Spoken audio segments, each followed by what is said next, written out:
Heartbreak and devastation for the Boston Bruins. My name is Mike Petraglia, joined by Evan Marinofsky.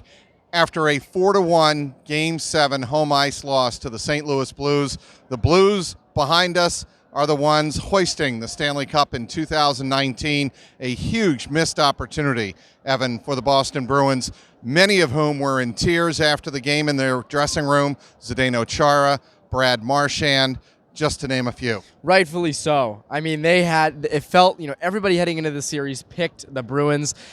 They come in here, the Blues do, and just wipe the floor with them, especially in Game 7. I mean, you can argue this series should never even went to 7 games. The Bruins had opportunities throughout. Obviously, they got screwed over by the refs in Game 5, but still, it's a hockey game. There's other things that happened, and the bottom line is that they did not get it done in Game 7. I know it's Captain Obvious, but at the same time, this looked like the Bruins were playing a mid-November game. This looked like the old days when they would have every few games that play bad when they were under Claude Julien. I mean, this was not the right way to end this Bruins season, it felt like. Well, and what's shocking is, Evan, they lost their last 3 home ice games in a Stanley Cup final. Game 2 in overtime, Game 5, and then Game 7, which here on Wednesday night was a lot like game number 5, where the Bruins threw everything at Jordan Binnington in the first period and then looked like they had really nothing left in the tank the final 40 minutes. See, Binnington's high save percentage is sort of a huge misleading? It's misleading, and it's misleading because what the Blues did around Binnington was more the story. The fact that, when the Bruins would try to go to the dirty area right in front of the net, they were getting hacked, whacked, hit, losing the puck consistently. Pastrnak got a ton of one-time opportunities in Game 7, and he missed them all, it felt like. Binnington, as I tweeted, I said, Binnington looks like a trampoline with his rebound control, but at the same time, he's getting bailed out because his defensemen around him are knocking the rebounds away, and they're not letting the Bruins even get to it. So, yeah, Binnington had 32 of 33 saves, but at the same time, that's also a product of the good defense around him. This Quest for the Cup report is brought to you by the great folks at betonline.ag. Go to clnsmedia.com/win. Use the promo code CLNS50 for a 50% cashback bonus on your first deposit. Marcus Johansson and Joakim Nordstrom had opportunity after opportunity after opportunity on Binnington in close and couldn't finish. There are so many questions to be raised in this game number 7. First of all, before we get to the missed opportunities on Binnington in the first period, Tuukka Rask. And the first goal was a 5-hole goal that he allows, midway through the first period. But what everybody is going to remember from this game is Brad Marchand asking off for a line change with about 15 seconds to go in the first period, and then it was Schwartz breaking in all alone. Only Brandon Carlo was back, and then obviously Petrangelo finished it off with a beautiful backhand, and the Blues had a 2-0 lead with 7.8 seconds to go in the first period. And that was the thing. Ironically enough, coming out of this game, Rask 16 of 20 on paper does not look great for a Game 7 of Stanley Cup Final. And the anti-Tuukka people, even though you can argue none of those were his fault, but we're not going to get into all that. But what saved Rask's face in this game, I think, was Marchand going off that line change, because I think a lot of people are going to look at that and say, there was the turning point.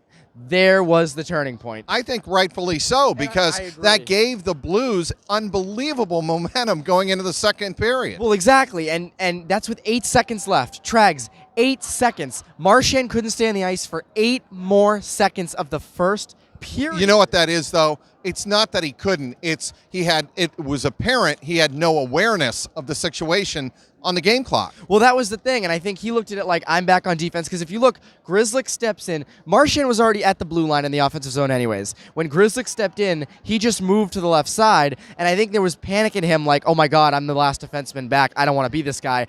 Goodbye. And he tried to get off, and then he didn't, and then he stayed on for like 5 more seconds, and then he got off, and then Petrangelo had a clear route to the net. So, yeah, I mean, that sort of sums up the Bruins' performance in Game 7. After the game, I asked Tuukka Rask about how the similarities between the Game 5 loss and the Game 7 loss here on Wednesday night, and he said there are definitely similarities, but the lack of activity that I got in that first period, it was a nightmare for me, because I only faced 4 shots and saved 2. 4 shots. I mean, that's insane. But it goes to show that I mean, here's the thing. The Bruins are not going to let the Blues come in and get chances just so Rask can stay hot. But it is a common theme among goalies that when a goalie's not getting a lot of shots, he's more prone to let them in because he's not staying warm. And Rask wasn't warm. And just like Game 5, Rask just, he didn't even play bad. I mean, he made some huge saves. The guys just didn't get it done in front of him. Every goal you can trace back to either a bad line change, which was Brad Marchand, and you can also trace back to just terrible defensive zone coverage. Right, and you know what? There's so much that had to go right for the Blues and wrong for the Bruins here in Game 7, I thought, coming in, and that's exactly what happened. A devastated locker room after the game. David Krejci and Brad Marchand telling me both that this is the worst loss of their career, by far, worse than 2013.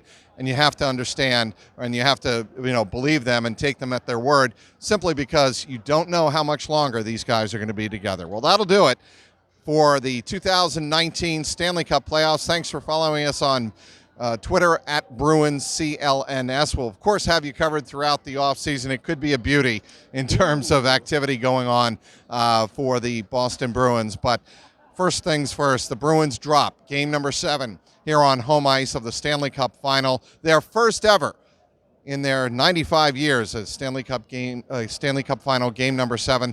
The final score, the Blues 4 and the Bruins 1. For Evan Marinofsky, I'm Mike Petraglia, CLNS Media.